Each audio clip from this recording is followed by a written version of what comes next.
welcome to special edition of the Mimi Janha Show. I'm your host, Mimi Fatu Sise. I am live in New York, in Manhattan. I mean, it's been such a great honor to have this special guest on the show today. Talking about this man gives me goosebumps. When I say goosebumps, you will understand the reason why at the end of this show. With that being said, I would love to you to welcome the most incredible man in our time, in our generation. And the beauty about this man is that he is actually an African man that's been doing wonders here in the United States. Without further introduction, ladies and gentlemen, I would love for you to meet my special guest for today, Mr.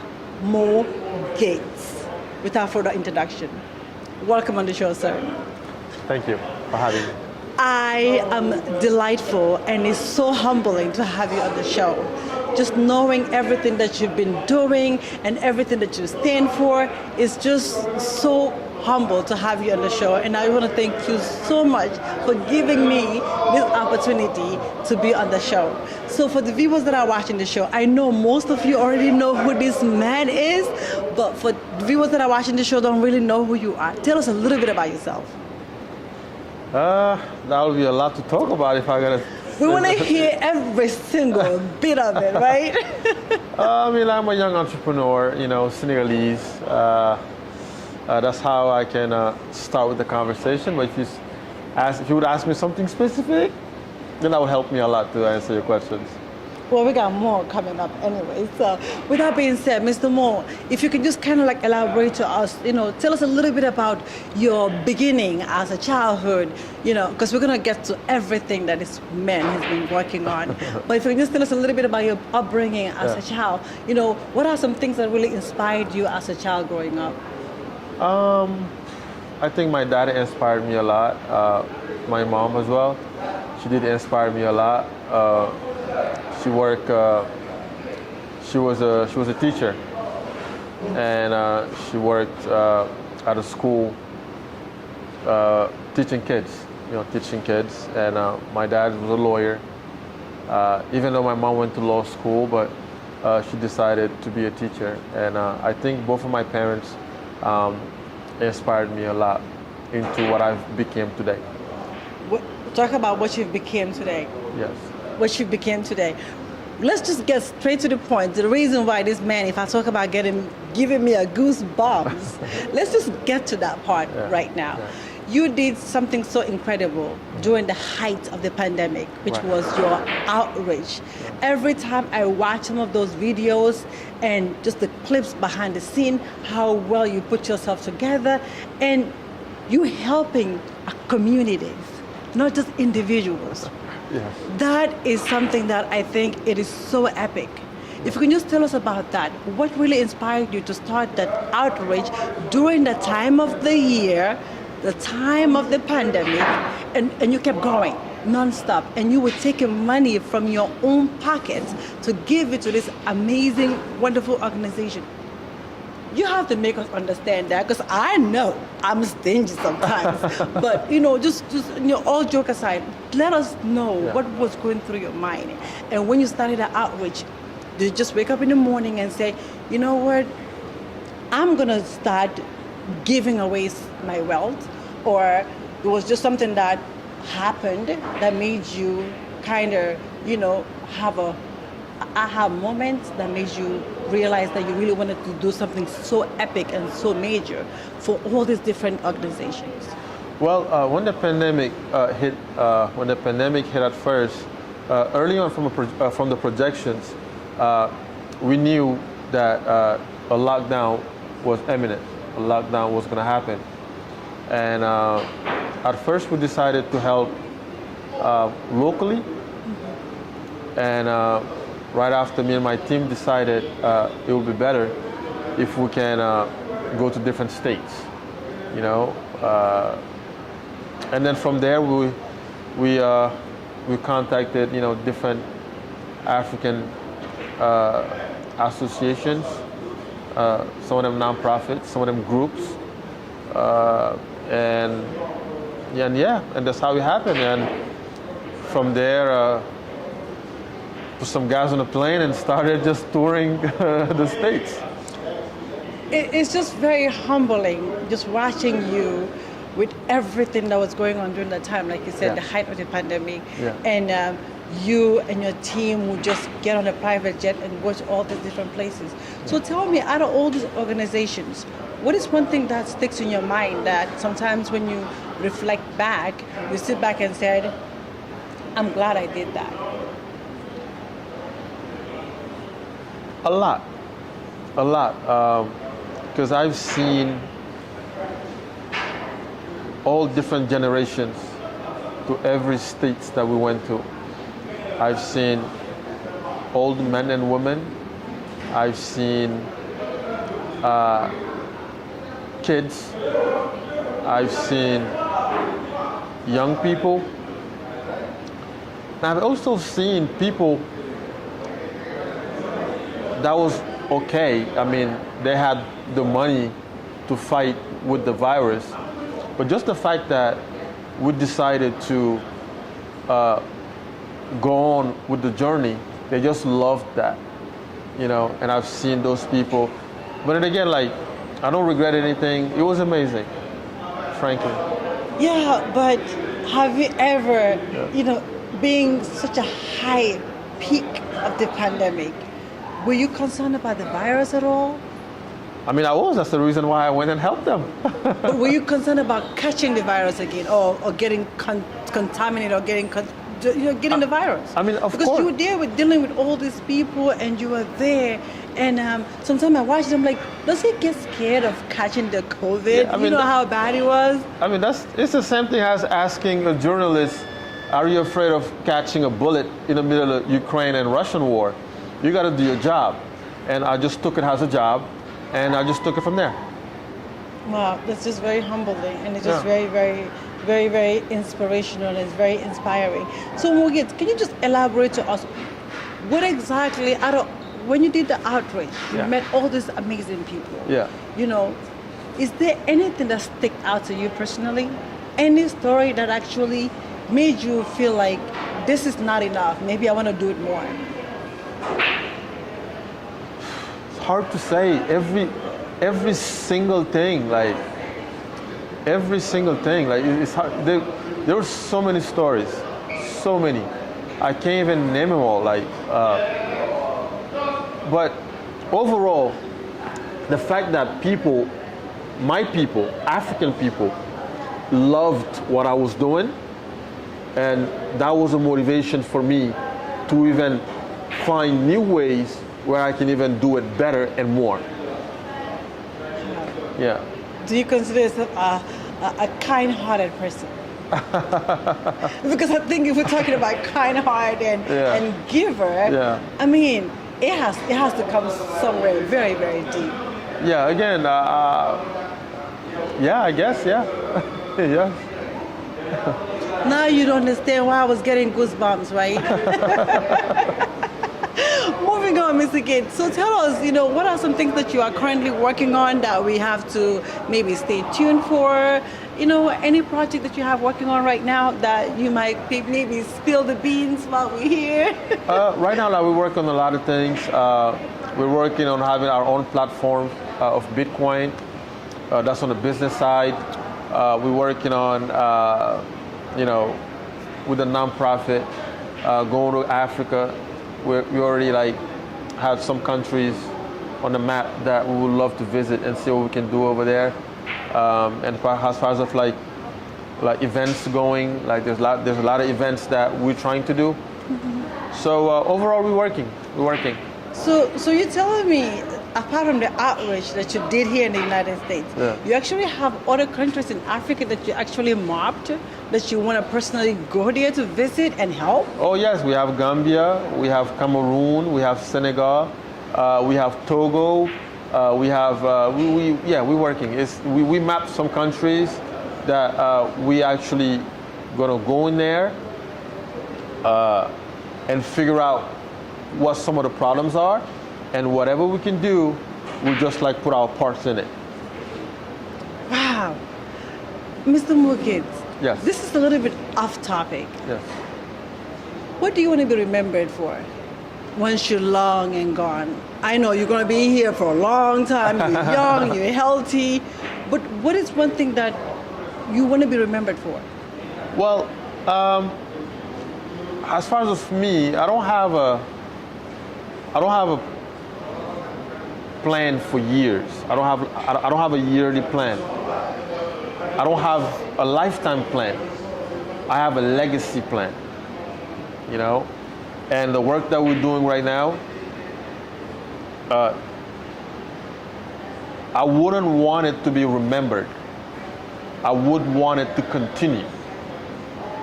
So I don't want it to be something to remember for, but I would want it for something to be ongoing, you know, because again, we have a legacy plan that we're working on.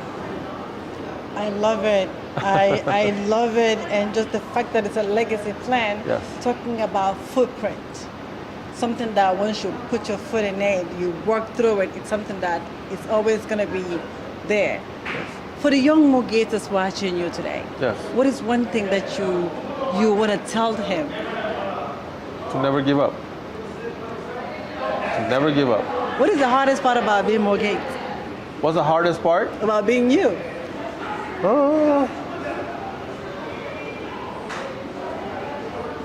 There's everything to love and nothing hard. Can we just talk about perfection? So everything to love, nothing hard. Nothing hard at all. What is one thing you love about Mogates?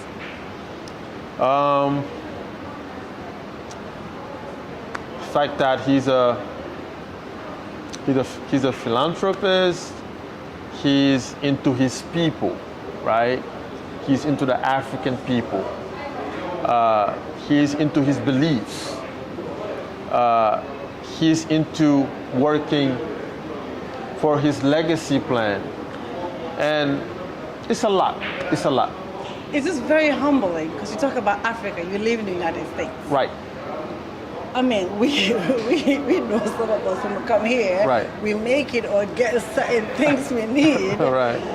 It's like, oh well, you guys, you're on your own. You Yeah. know what I mean? Yes, yes. I know, all joke aside, Yeah. but you know what I mean. Yeah. But for you to be here and for you to embody Africanism, so huge in you, and it's pretty much like your identity. Everywhere you work, you show, and you're so proud to show this African in you. What is so important about being an African to you? Everything is important in about being an African. Africa is the future of the world. That is a fact. You know? And, well, I'm gonna leave African, I'm gonna die African for sure. So I do not envy any other continent because I know where I come from, we have knowledge, we have natural resources, we have the youth that's today. There's a clique in the youth in today, within the African, you know, within the Africans. I always said it. It seems like since Black Panther came out, now even the African Americans want to be African, you know. Wakanda forever. Right, right, Wakanda forever, right? So Africa is beautiful, you know, and I'm proud to be African. You just laid out pretty much every important thing about Africa. But you said something here, Africa is the future. Yes. What makes you believe that? African will always be the future, you know. Business-wise, there's not a lot of competition. You know, you can start your business.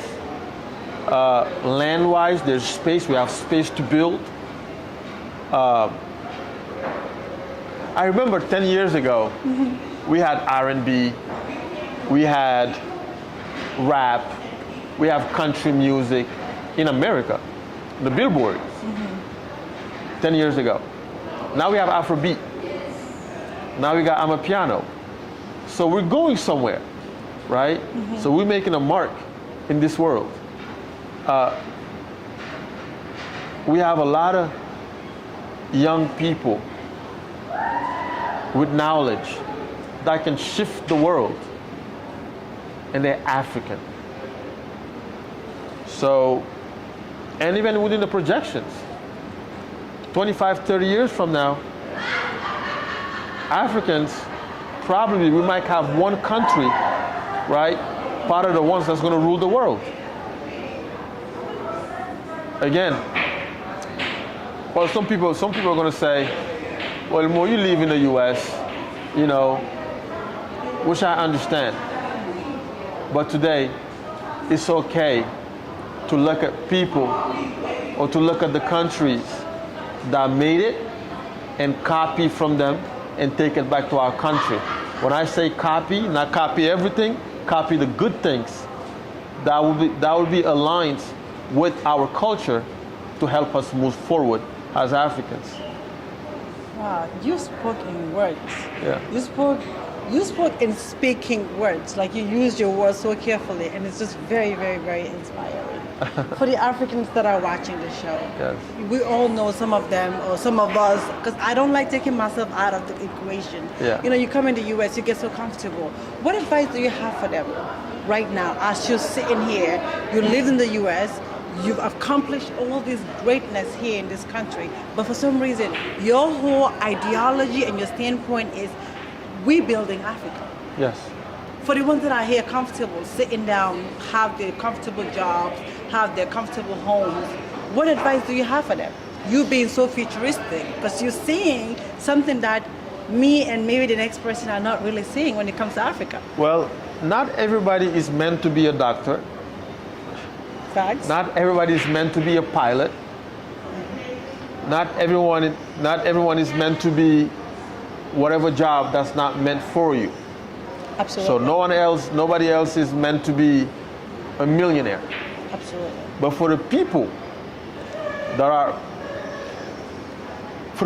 meant to be part of the African change, the advice that I gotta give them is to never give up and to understand that they're part of the system that's gonna change Africa. Never give up, and then we'll meet up there to change things. We will meet up there to change things. It Yes. can't even get better than this. So now let's switch it up a little bit to your style. I gotta tell you, your swag is on 120. Okay. I follow on your Snapchat. I see the way you dress. I see your style, your swag. So talk to us. You know, when you're dressing up in the morning sometimes, can you just get him from head to toes? And I'm talking about itemizing everything that he's wearing. Talk to us about that, because you're very stylish. And of course, let's talk about the bling, and then we'll talk about the lifestyle. You have this amazing, of course, luxury, we call it rich people lifestyle, jetting, toys, AKA cars, dressing up. Talk to us about that, Morgan. Tell us a little bit about that swag, humble, hardworking, and still taking some of that, or most of that, and still giving it away. I don't know. Because you don't have to. I mean, I'm not 85. I mean, I'm young. I mean, I know what's going on. That is true. You know, I mean, yeah, and that's that. You know, Style. I guess I just know how to mix colors. Well, you want to tell them? You want to tell them out there, like, you know, what is your swag like? What is your sense of style like? I mean, honestly, it depends on my mood. You know, it depends. Mood. And the That is weather. word. And the weather. And the And weather. the weather.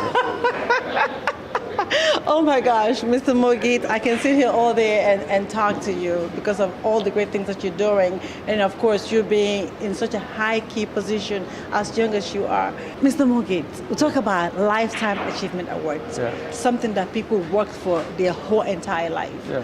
You just got one this weekend. Right. I mean, it was so incredible. A lot of people came, all this dignitary from all this different part of the world, which is of course Africa, most of them. Tell us, how does it make you feel? I mean, it's amazing. You know, it always feels good when when they recognize your work, the value of the value of your work, it always feels good. Like when people, recognize that like you actually doing something right. This is humanitarian award we're talking about, a lifetime achievement. Yes. It's humanitarian and it's such a big deal. So when you look at this award, what is one thing that comes in your mind? Another piece added to the legacy plan that we have going on with Mortgage Global. And I think that we would love to get more of these, and also would love to do more work that got us this award in the first place. We're actually very happy. Wow, it's just so humbling, and it was such a great weekend. You are celebrated. You've been achieved for Lifetime Achievement Awards, and of course we have a lot more going on. We're going to make sure you see everything behind the scene, because I cannot just tell you everything. You're just going to have to keep watching. Unfortunately, we're going to have to end this at some point. Right. I know you're giving us this opportunity of a lifetime, and I want to personally thank you from the bottom of my heart. This means so much to me. Just sitting here with you, and you giving me this time. I mean, I couldn't have asked for anything more.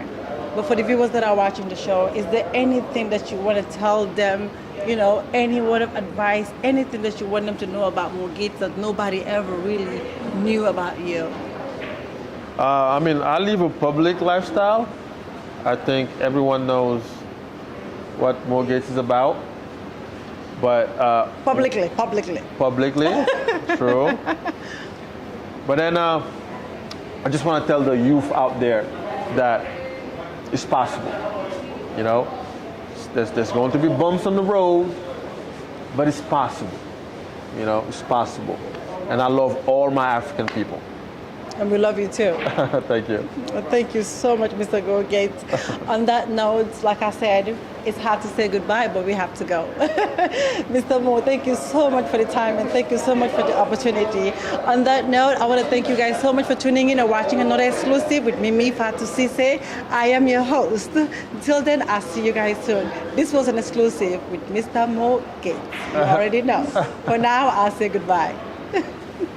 Nice. Thank you. That's good.